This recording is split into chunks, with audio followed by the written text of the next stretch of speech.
Hello, my fun. I guess the thing today is don't let Satan get you down, because he really does. He really does want us crushed, and I almost didn't make church today. And from the message, I know why. But even if we're told we're not invincible, I doubt very many of us think we actually are. We know exactly our weaknesses, and we tend to ignore them and push through them. They are, and we're not ignoring that they exist, but it can look that way. When you grow up projecting strong because you have to. When showing weak not only brings bullies but makes others doubt you. When from both ends of the spectrum you have to show all of these things or you're attacked or thought less of. I get it. I get it. Trying to be a civilian these last few years nearly killed me. Trying to treat my body like a human body. I don't advise it if you're not tending that way naturally. Not to be honest, but to be fair, I went on survival rations. They weren't actually rations, and it wasn't actually a survival situation. But guilt, survival trauma, things I couldn't fix, shit like that. Yeah, I was not suicidal. I've beaten that before. I beat it by remembering I have responsibilities and I have duties, whether I wanted them or not, and I did. Except, well, to one who is now my ex, thank God.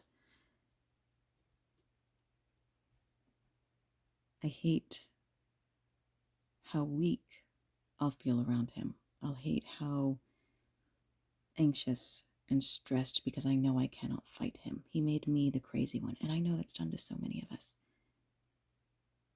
But it's not just the civvies, because he was a vet. Now he was a vet, and the other woman is a civilian. But I beat it without their help. Not that it did me much good after where they're concerned, but that doesn't matter. Any betrayal counts, and theirs was not gentle. Neither of them were. But it doesn't matter because I'm past it, even if I'll reference it. Because when weak, I feel like I turn into that again. The one who can't decide things. The one who can't be and live and be worth anything. So this is my reminder to you, you're fucking worth it. Put down the blade, put down the gun, take out the bullet. The price of ammo these days. While we might pride ourselves on marksmanship, is it not better to end the enemy within? And not within our bodies, but within our country.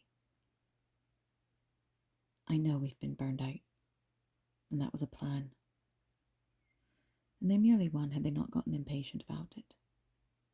We have a chance. But you won't have a chance to see a better America, a better world, if you don't live for it. Please live. You're worth it. Every one of these to go out on a Monday, if not before. Because as I referenced, I do want to record these earlier for you. And this weekend I didn't manage it. And Fob 1 went out, not around noon. Fob 1 went out earlier because I needed a nap. I would not have been coherent. And I know my accent's all over the place, so if that bugs you, I am sorry. And I know YouTube does a transcription. And I'm working at another app where I can I can have the video, the image on a whatever loop for however long, do the voiceover for it, and then cut them both at the length. So I plan to start doing that once I figure it out. But I still want you to live to hear it. I mean, hell, you can laugh at me, you can curse, you can mumble.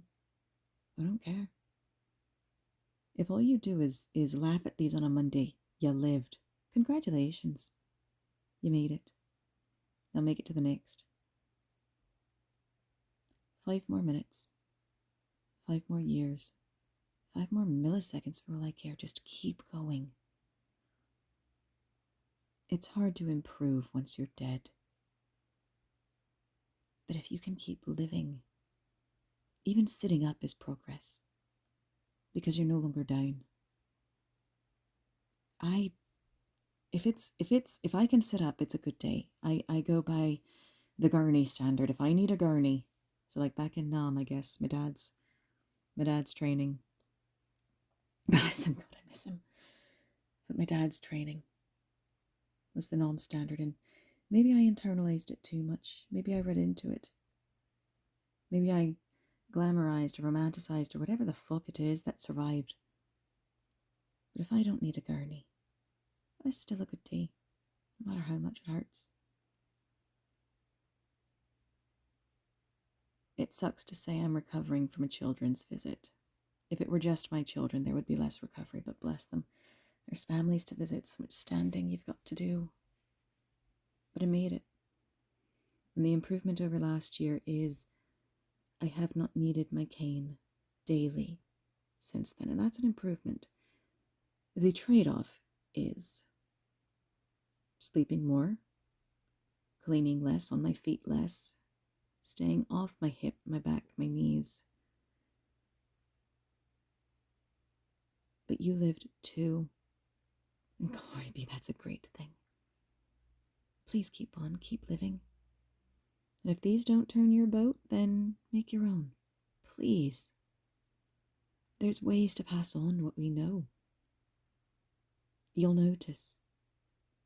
I never say who I am.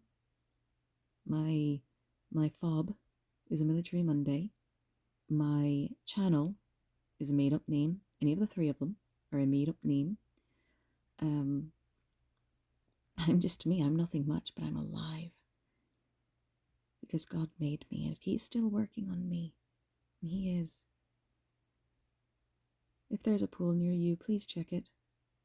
I had a dream recently, and it sucked. I screamed in it because I found a... Damn, it looked like a girl from my platoon, and I just prayed for her that was not... She'd better fucking be alive. But I have no way to check, and that sucks too. Damn. I miss the military. I miss being active duty. But I'm alive to check on people, and you are too. If you feel left out, congratulations, you've made it here. Stick around. There will be more on this channel. It is very much a work in progress, and it is just for my book. But anything that goes in my book, original works, peeks at things, if you need something interesting to look, hell, based off the comments, I can make my work better, or I can make the next FOB recording better. But you've got to be alive to laugh, all right? Have a pint. Have a laugh. Take a share and be there next Monday, yeah? Get a haircut. Do something wonderful. Spoil yourself for a day. Have a great day. Plan one out and have it. Even if it tires you the fuck out, plan one day a week, one day a month, hell, one day a year, where that is your day, not your birthday, not Christmas, not Easter, not New Year's, unless they already mean something like that to you. I'm not telling you not to celebrate. I'm telling you, set aside a day that means nothing else to you, but celebrates an accomplishment you are proud of. Because of my ex, I can't remember my graduation date from boot camp, so I can't use that. Because of my ex, a lot of other things. But because God, my dad and my family, no matter how much Most of the living ones don't understand me, and they never will, and it's okay. But I have a house. For the first time in my life, I have a place where I don't have to move unless I choose to, or if I need to. Which means this coming September, I'll have lived in a place for the longest I've lived in a place since the year I turned 13, and I'm 34. So that's, holy fuck. I've moved, not counting this year, from 2015 to 2025, I moved 10 times in 9 years. So from 2024, actually. But even before then, I've moved no less than every few years for different reasons, with family, parents' choices, things. One was my own choice because Mom put on me the choice if we followed Dad or not. And it was fucking insane. If you're married to a military and he's stationed a place for 5 years, why the fuck would you not go? So I chose the right thing, and I fucking chose Dad. And we moved. And that was the first time in my life we moved to one of Dad's stations, and I hated it for him. You are worth moving for to those who love you, okay? They might have constraints. But seriously, you're worth moving for. You're worth buying a meal for. You're worth recording this for. And I know very few listen all the way through, and I don't care, because this is for the ones who need it until they don't. I'm doing this for you. See you Monday.